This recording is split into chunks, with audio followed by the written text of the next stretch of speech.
All right, what is going on, everybody? So we are getting well into October now, and things are heating up. Our social feeds are filling up with dandy bucks that folks are putting down, and I don't know about y'all, but I'm definitely getting the itch. It just starts to scratch even more, and I am super pumped for these upcoming weeks. We've had some dandy cold fronts come through, and it's coming. The time is here, and we need to be hunting it precisely. October has definitely grown to be my favorite month of the year to hunt. It's a lot of fun. A lot of different things can happen, and you can be, zero to hero in no time. And on the flip side, you can go from hero to zero in the same amount of time. So today, I want to talk about the formula that I use that you guys can also use to kill your biggest buck during October. October, the bucks are not moving as widespread as they're going to be moving during November, which is great as long as you're on significant fresh sign. If you don't have significant fresh sign right now, I wouldn't necessarily be spending my time in a tree. That's personally what I do. If I'm not on fresh sign right now, I am actively trying to find it. And the moment I find it, I find the next cold front and I hunt it. So what's the trick with this sign? This sign has to be in close proximity or within solid bedding cover. That bedding cover needs to be a location that the hunting pressure has not quite got to yet, and the deer are using it actively. Very close proximity to a preferred food source.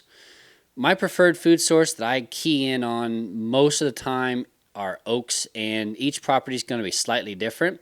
I love finding myself a really good big white oak, but sometimes a lot of properties I haven't been able to find white oak, but there's other subspecies of oaks. Pin oaks are great, the chestnut oaks, and there's multiple other oaks depending on your region that you need to be focusing on. And it doesn't always have to come down to that stereotypical huge white oak. You just need to know what those deer are preferring to feed on and then jump on that. If the corn isn't cut yet, jump on that corn because that is huge bedding cover. The bucks are going to be bedding a little bit closer to those ag fields than they will for the rest of the season. The moment that field gets cut, those bucks are going to push further back and stay off of those field edges because more people are going to be showing up and hunting those field edges, right? So they're going to push back further into the property. And this is the one time that I might actually hunt a field edge.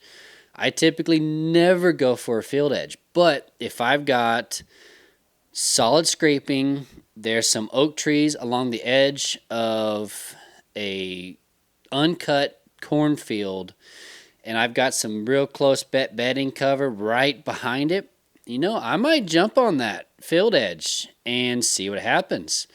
So last year I shot my Missouri 9-point on October 15th, and I went up to Iowa and I shot that big 8-point on October 22nd. So 7 days apart. All pre-rut activity, and they were all focused on the same formula. It was the first scrapes that were open on property. There really weren't widespread scraping yet. They're very centralized scraping, but there was a lot of scrapes in a specific area. They were all centered around oaks, surrounded by oaks. I mean, fresh dropping. You could almost roll your ankle because you were walking on marbles basically with the acorns. Bedding cover was extremely close. That 9-point, when I shot him in an opening on a little bit of a road, but it was only about 20 feet to 30 feet worth of a road. And then he ditches back into that thick bedding cover. He had easy escape routes, eating the acorns along the edge of that, and he had automatic scraping. He came in with 2 other bucks and challenging them for that scrape. It was made for some fantastic content. If you guys hadn't watched that hunt, I'd go watch that hunt. That was one of the coolest things I've ever experienced on stand, and it happened right beneath my tree. So the same thing happened, similar to that happened with my Iowa 8-point, fresh scraping, close bedding cover amongst oaks, and he came in on that next cold front. The trick there is my 9-point I shot at last light, but what happened is that entire day the wind was high, and the moment that wind dropped at the end of that day, that's when I saw increased movement, and that's when he came in, about 45 minutes until dark.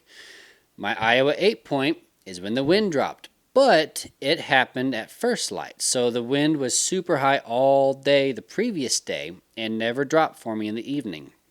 It dropped overnight. And in turn, he came down the tree line, working scrapes all the way down, nose into the wind, and came into my stand location, hitting these big, giant, car hood size scrapes that these deer had dug out.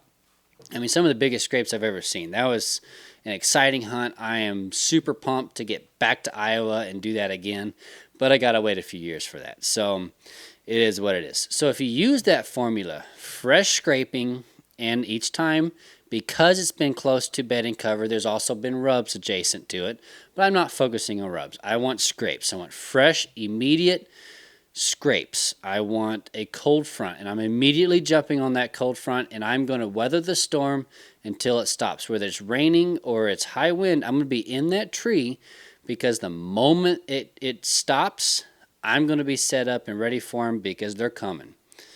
The bedding cover's real close and adjacent, easy for them to escape, and they don't have to move far from where they're bedding to my stand location. Every time you're going to find food adjacent to it. Remember, these deer are not moving widespread just yet. So think small locations. Get in there tight to these deer. If you've got eyes on or you're running cameras, even better, you can better focus on these deer's core area and go in for a very precise one-and-done hunt. My Missouri 9-point was a one-and-done hunt. Never set that stand before. Came in for a hanging hunt. Shot him at last light. My Iowa buck, the only reason he wasn't a one-and-done hunt was because he was that property was 6.5 hours away from me. So I had to spend some time that week weathering the warmer weather until I got that cold front. But it happened on the exact same formula. So if you use that same simple formula and you stay patient, don't force something right now, because the best time to hunt, is just getting here. We're just ramping up the heat when it comes to our hunting pressure. So don't force something early, and don't force something on bad weather. Be patient. Listen to what the deer are telling you. Listen to their adjustments. And then pay attention also, if you're hunting pressure ground, pay attention to what the hunting pressure is doing, because that hunting pressure can dramatically affect your hunt, obviously, as the weeks go on. I try to beat the hunting pressure as best I can. I don't like waiting it out and just seeing what's going to happen.